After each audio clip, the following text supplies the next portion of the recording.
তো দেখো, চলে এসেছি আরও একটা নতুন ভিডিও নিয়ে আমার চ্যানেলে। ভিডিওগুলি ভালো লাগলে কিন্তু অবশ্যই শেয়ার করতে কিন্তু ভুলো না। ক্লাস পঞ্চম শ্রেণীর আমাদের পরিবেশ, পৃষ্ঠা হচ্ছে 124 থেকে 130 পাতা পর্যন্ত। দেখো যে যে প্রশ্নগুলো আছে আমি সেগুলো কিছু আলোচনা করে দিচ্ছি। দেখো, মাজার কথাটির অর্থ হলো পীর সাহেবের কবরস্থান।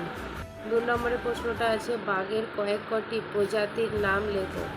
ডোরা কাটা বাঘ, চিতাবাঘ, নেকড়ে বাঘ ইত্যাদি। 3 নম্বরের প্রশ্ন আছে বাঘের সংখ্যা এত কমে গেল কি করে?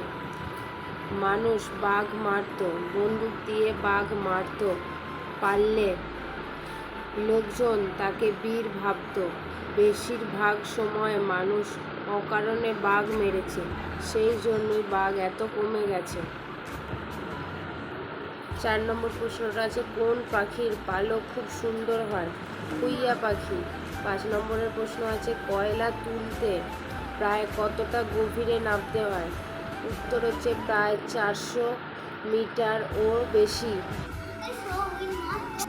তারপরে প্রশ্নটা আছে কয়লা কোথা থেকে আসে? রানীগঞ্জে কয়লা থেকে আসে। কয়লা খনি থেকে কয়লা আসে, রানীগঞ্জের কয়লা খনি থেকে কয়লা আসে। বর্ধমান থেকে রানীগঞ্জ কতটা দূরে অবস্থিত? বর্ধমান থেকে পশ্চিমে আরও 80-90 কিলোমিটার দূরে অবস্থিত বর্ধমানের রানীগঞ্জ। আসানসোল থেকে রানীগঞ্জ কোন কোন দিকে কয়লা খনি ছড়ানো আছে? উত্তর, পূর্ব ও দক্ষিণ পশ্চিমে কয়লা খনিগুলি ছড়ানো আছে। তারপরেরটা দেখো, কয়লার সৃষ্টি হতে কতদিন সময় লাগে? কয়েক হাজার বছর। কয়লা খনি দেখতে কেমন হয়? উত্তরটা হচ্ছে পুকুরের মতো দেখতে। খনিগুলোকে বলে খোলা মুখ খনি, তবে বড় খনিগুলো বহু গভীরে হয়। সুড়ঙ্গ করা থাকে যেখান দিয়ে ঢুকতে হয়, খানিকটা যাওয়ার পরই চারিদিক কালো। তারপরে প্রশ্নটা আছে আসানসোল সমুদ্রপৃষ্ঠ থেকে কত মিটার উঁচুতে অবস্থিত? প্রায় 100 মিটার উঁচুতে অবস্থিত।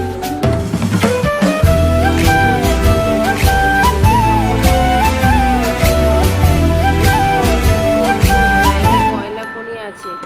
উত্তর হচ্ছে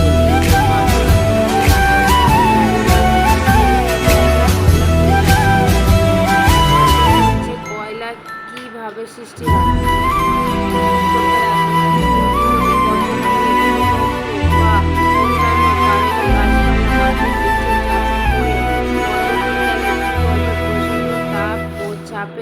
গাছপালা সব অংশে পরিণত হয়। প্রাণীদের হাড় থেকে ও কয়লা তৈরি হয়। তারপরে প্রশ্নটা হচ্ছে খনিজ সম্পদ কাকে বলে? মাটির নিচে খনন করে যেসব সম্পদ উত্তোলন করা হয় তাকে খনিজ সম্পদ বলে, যেমন কয়লা, আকরিক লোহা, জিঙ্ক, তামা ইত্যাদি। তারপরে প্রশ্নটা আছে গাছপালা কাঠ অংশ কিসের কারণে কয়লা পরিণত হয়? উত্তর হচ্ছে গাছপালা কাঠ অংশ বা সার অংশ ভূগর্ভের চাপ ও প্রচণ্ড তাপে কয়লা পরিণত হয়। তারপরে প্রশ্নটা হচ্ছে কয়লা পুড়ে কি কি সৃষ্টি হয়? উত্তর হচ্ছে তাপ, ছাই, ধোঁয়া প্রভৃতি সৃষ্টি হয়।